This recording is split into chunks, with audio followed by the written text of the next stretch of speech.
Hola, muy buenas tardes. Estamos en una nueva edición de La Mesa. Esta vez estamos con Daniel Fernández, presidente de la Cámara Marítimo Portuaria de Chile. ¿Cómo estás, Daniel? ¿Qué tal? ¿Cómo estás? Con Daniel vamos a hablar varios temas de la contingencia que afectan, digamos, al negocio de los puertos. Daniel, lo primero es preguntarte que en general hay como una lejanía desde la visión de la economía corriente. Esta es una industria un poco árida, como llamaríamos, un poco pesada, y que la vemos un poco lejana o no la incorporamos tanto en la discusión del desarrollo económico. ¿Qué tan importante es esta industria hoy día para Chile y qué revolución o qué cambios está viviendo hoy día?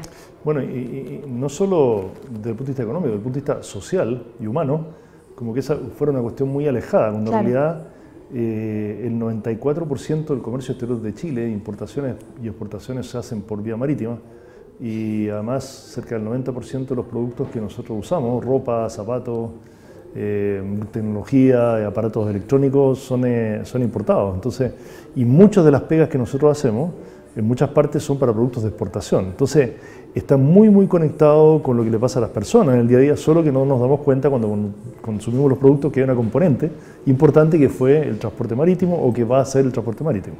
¿Cómo llegó ahí, digamos, ese producto, digamos, ese servicio tiene que ver con ustedes, digamos? Claro, si además uno mira hoy día todas las compras online que uno hace, no sé, Amazon, Alibaba, en todos los productos fuera de Chile, bueno, algunos llegan por avión, pero los productos más grandes, por así decir, y todos los productos del retail llegan por vía marítima, y toda la exportación de nuestra fruta y nuestro cobre y nuestros minerales son por vía marítima. Ahora, ¿qué tan preparada está esta industria para la revolución en que los clientes quieren todo para 24 horas, para 48 horas, y donde sabemos que en general los traslados marítimos toman bastante tiempo? ¿La infraestructura, digamos, las naves y el sistema en general está preparado para este cambio de demanda?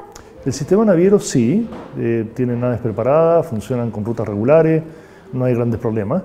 El cambio climático pone un problema cuando vamos llegando, ¿no es cierto?, a la costa y a los puertos, que a veces no pueden operar producto del cambio climático, y eso produce algunos retrasos, algunas fricciones. Pero no diría yo que están ahí el problema, porque luego vienen las grúas que transfieren la carga razonablemente bien. Claro. El problema más importante que tenemos es el problema de transporte terrestre entre los puertos y los centros de consumo, y viceversa entre los centros de producción de carga de exportación y los puertos. Una vez que uno llega al puerto y está embarcando, bueno, ahí ya hay un tiempo más o menos definido, la nave además se puede seguir en un sistema online que uno ve por dónde va, pero la verdad es que el sistema logístico como digo, entre los puntos de consumo, de generación de la carga, hasta los puertos están francamente deteriorados en Chile de manera grave. Es decir, me refiero a carretera, me refiero a la ausencia de ferrocarril, a problemas de congestión, a situaciones a veces que hay aluviones, ¿no es cierto?, o derrumbes, o situaciones de una infraestructura que es finalmente frágil en la cadena logística comparada con los puertos, que sí operan de una manera bastante eficiente. Ahora, convengamos que a los puertos les importa en el fondo cómo se alimentan de toda esta carga y en el fondo de toda esta actividad. Por eso les interesa a ustedes en el fondo el desarrollo de esta infraestructura para llegar, digamos, a la actividad de ustedes en un periodo más corto, con mayor certeza. Sí, y en ese sentido la mayor debilidad por lejos que tiene el sistema logístico chileno es la ausencia de ferrocarril. O sea, para los volúmenes de carga que hoy día tenemos, y es más, tú me preguntabas antes por tendencias de la industria, claro. Y bueno, la tendencia es a naves cada vez más grandes. Por algo se hizo el ensanche o la ampliación del Canal de Panamá para poder atender naves más grandes, claro. Que de repente te descargan 3.000, 5.000 contenedores en un día y medio, y luego, bueno, son 5.000 camiones para llevar contenedores que congestionan las ciudades, los camioneros tienen que esperar a hacer colas, entonces la infraestructura esa es bastante eficiente. Y, por ejemplo, el puerto de Gran Escala, que ha ido avanzando en sus pasos, no es viable si no tiene un ferrocarril de alto estándar para sacar la carga que se va a generar ahí. Entonces, esos son los elementos que vemos con preocupación. Hay un desbalance entre la capacidad portuaria, que todavía es bastante alta, y se están programando ampliaciones, con la ausencia de ferrocarril, que por lo menos debería movilizar un 40% de las cargas en los puertos nacionales. Ahora, si volvemos a lo práctico, a la imagen que eso generaría, tendría un beneficio directo además para los ciudadanos de a pie, que no sé, por ejemplo, hoy día cuando salen en fin de semana largos, cosas así, ven una cantidad de camiones en las rutas que en el fondo están yendo a algunos de los puertos de la zona. Sí, estas son dos caras de la misma moneda, porque visto desde nuestro lado, por así decirlo, el transporte de carga, nosotros decimos, mira la cantidad de autos, cómo congestionan los camiones, no los dejan avanzar. Claro, de quién es el dueño de la vía en el fondo. Claro, y bueno, son los dos, pero sí, es cierto. ¿Cuál es la diferencia? Que de alguna manera uno no puede hacer trenes de pasajeros en todas partes, porque a veces las demandas no dan, son muy costosos. Entonces sí es razonable sacar a los, por así decirlo, una buena parte de los camiones de las carreteras, porque existe el modo ferroviario de carga, que por lo demás se financia, porque digo, los consignatarios de la carga, los que quieren mover los contenedores, pagan el transporte que va por esa vía, ¿te fijas? O sea, es probable que el ferrocarril no sea tan eficiente en algunos tramos para pasajeros, pero sí efectivamente existe hoy día una demanda de carga que sería posible mover por esa vía. Totalmente, por eso hemos dicho que en lo que se ha hablado del tren rápido, la carga no necesita que sea rápido, por así decir. Claro, no tiene que llegar en una hora. No, que sea razonable, que sea eficiente, que sea predecible, ¿te fijas? No necesita ir a 150 km por hora, no necesita... Son estándares distintos y se pueden construir. Entonces, creemos que hay una confusión, por ejemplo, en el tren a Valparaíso, o sea, el del tren rápido. Una cosa es el tren de pasajeros, que tiene sus lógicas, sus demandas, su financiamiento, a lo mejor con subsidio, y otra cosa es el tren de carga, que tiene que unir Valparaíso y San Antonio con Santiago y la zona de la fruta, ¿no es cierto?, de la sexta región.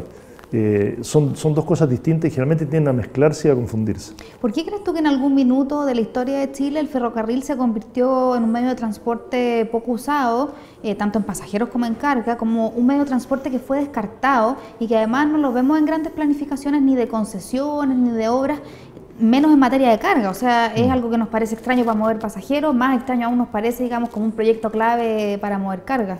Bueno, la verdad es que hubo un boom en una época del automóvil y de las carreteras y de las autopistas, y la verdad es que el automóvil da un nivel de movilidad y una comodidad, una autonomía muy grande. Muy grande, ¿te fijas? Y luego también surgieron buses y buses cama y buses de otro estándar que generaron, ¿no es cierto?, y cumplieron su función en un momento determinado, mientras que los trenes de pasajeros empezaron a declinar en cuanto a la demanda, porque además había puerta a puerta, había una serie de ventajas. Pero eso cumplió su nicho, su etapa, en unos ciertos volúmenes de pasajeros y de tráfico de carga, ¿no es cierto? Ahora estamos en otra escala, y esa otra escala requiere otro tipo, abordar de otra manera, con otro tipo de infraestructura, más de servicios ferroviarios, ¿no es cierto?, de nuevo. En general, los grandes puertos del mundo, los puertos que son competitivos y desarrollados, ¿cuentan con infraestructura ferroviaria que los apoye? Sí, y hasta el frente de atraque. Ya.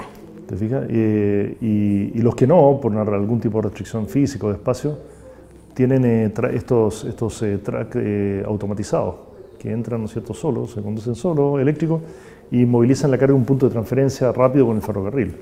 Pero si tú miras Europa, Estados Unidos, evidentemente sí, el ferrocarril... Lo dijiste recién, pero quería reforzar un poco la idea. ¿Consideras que es clave en el proyecto que ya sea se defina mediante concesión, mediante licitación o bajo el modelo que se determine, que el tren rápido a Valparaíso, saquémosle ese rápido como decías tú, incluya un proyecto paralelo de carga? Sería, ¿te lo imaginas como un tren? Se había hablado la otra vez que en el fondo se hiciera como hacia el lado cuando en algún minuto pasara el tren de pasajeros. ¿Crees que pueden convivir ambos proyectos y que sería un mejor proyecto también del punto de vista económico? Mira, a ver, desde el punto de vista económico, para partir por lo último, los trenes de pasajeros necesitan subsidios. Ninguna parte del mundo un tren de pasajeros se financia, requiere un subsidio. ¿Tiene sentido dar esos subsidios? Muchas veces sí. ¿Por qué? Porque te ahorras tiempo, porque hay componentes ambientales, ¿te fijas? Porque se reduce la congestión. Tiene razones, pero necesita subsidios. No hay trenes en el mundo de pasajeros que se financien, metros tampoco, ¿ya?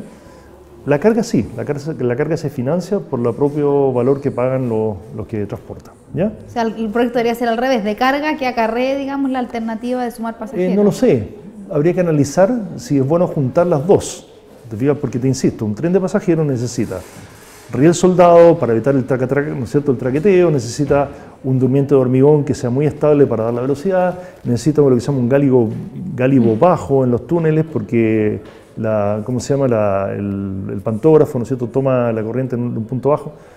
Los ferrocarriles de carga no necesitan resoldado, pueden usar riel soldado, pueden usar durmientes de madera. Los gálibos tienen que ser más altos para usar doble stacking, que se llama dos contenedores. Diferentes demandas técnicas. Técnicamente son distintos. Ahora, si tú quieres compartir la faja porque vas a expropiar una sola cosa... El trazado, como claro, el trazado en el fondo. Puede ser, pero si tú miras tampoco es mucho, porque la verdad es que un tren de pasajeros de Valparaíso a Santiago, para no decir de Santiago a Valparaíso, tiene que parar en el aeropuerto, porque el aeropuerto de las dos ciudades y tiene un trazado más del tipo por allá, digamos, Pudahuel, Limache... Tiene más lógica ir hacia ese trazado. Claro, tiene más lógica eso. En cambio el de carga es más bien San Antonio Valparaíso, tiene más lógico por Melipilla. Claro, que tendría que parar el tren de carga en el aeropuerto, digamos. No tendría lógica. No tiene sentido. Entonces ahora, a lo mejor coincide, pero no se ha hecho ese análisis. Ya. Y es un análisis de planificación. Ahora, nosotros desde nuestro punto de vista no tenemos por qué decir que se haga por concesión, que lo haga el Estado, que la modalidad no nos corresponde a nosotros definirla, claro, pero sí que se haga de alguna de las maneras y que se defina cuál es el mecanismo. Claro, para ustedes la noticia buena sería que bajo cualquier mecanismo en el fondo se debata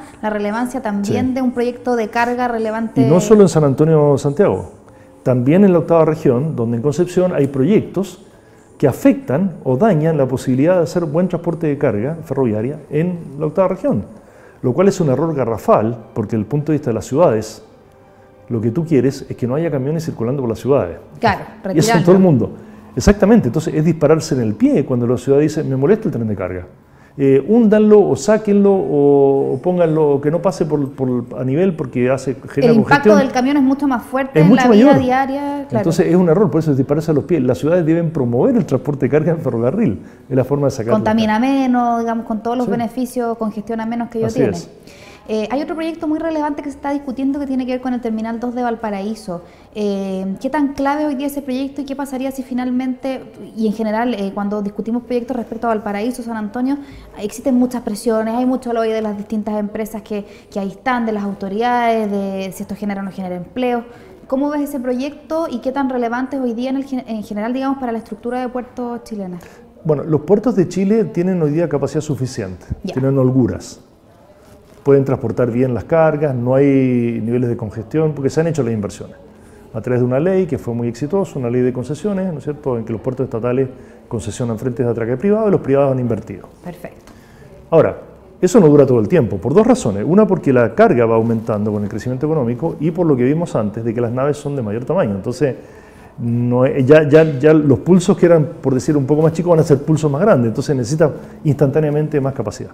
Yo diría que está bien planificado en Chile el crecimiento portuario, o sea, Terminal 2 de Valparaíso, ampliación de Puerto Central en San Antonio y luego el Puerto de Gran Escala, son proyectos que van en paralelo. Y también en San Vicente, Talcahuano, digamos, hay un proyecto de ampliación que se está desarrollando y así en los puertos de Arica, Antofagasta, hay un plan que es razonable y que al final va a ser financiado a través de sistemas de concesión. Así que a mí no tenemos una gran preocupación. Creemos que eso ha sucedido, va a seguir sucediendo, está en su ritmo, bien.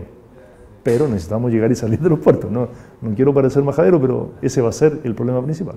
En un momento en que además las demandas de la ciudadanía tienen que ver con otro orden de cosas en la empresa, ¿qué responsabilidad tienen los puertos también en la mayor responsabilidad, valga la redundancia, ambiental que hoy día hay que tener con los proyectos?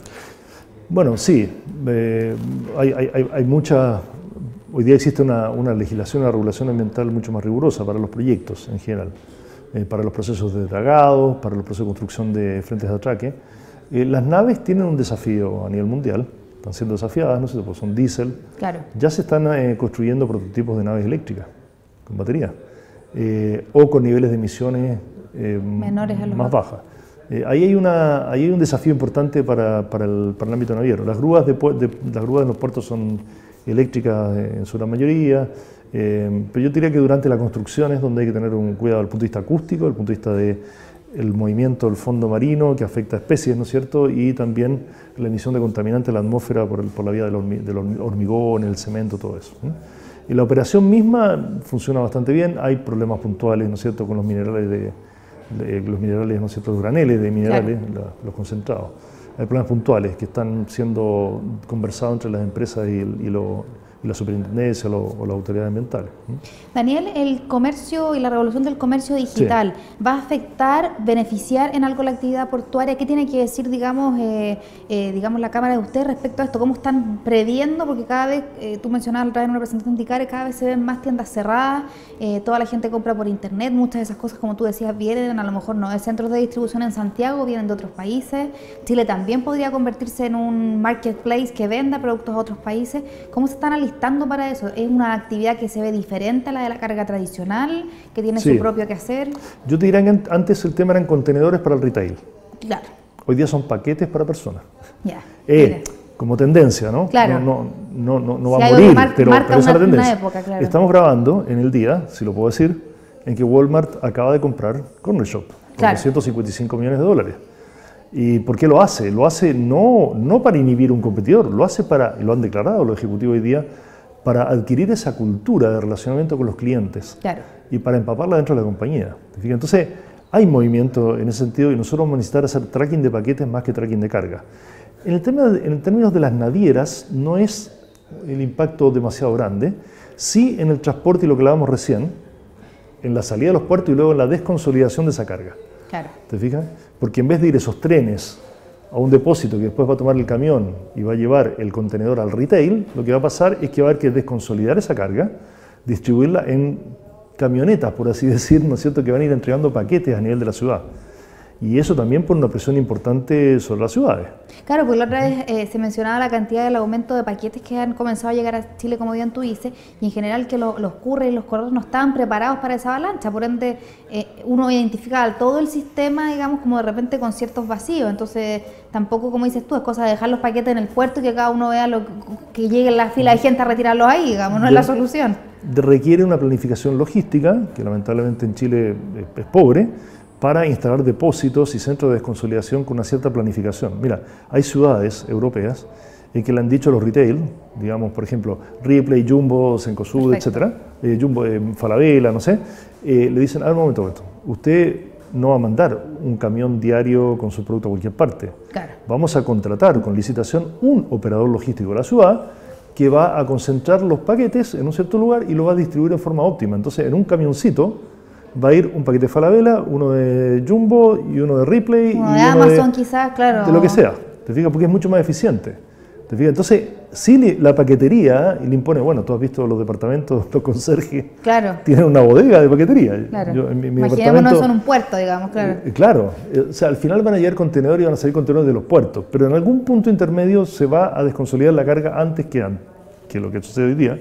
¿No es cierto? Antes en el tiempo de lo que sucede hoy día, y eso va a exigir centros de distribución y más planificación de la ciudad. Daniel, te agradezco mucho que nos hayas acompañado, ha sido bien claro con las posturas de usted y esperamos vernos prontamente en una nueva edición de La Mesa con otro invitado. Muchas gracias por venir. Muchas gracias a ustedes.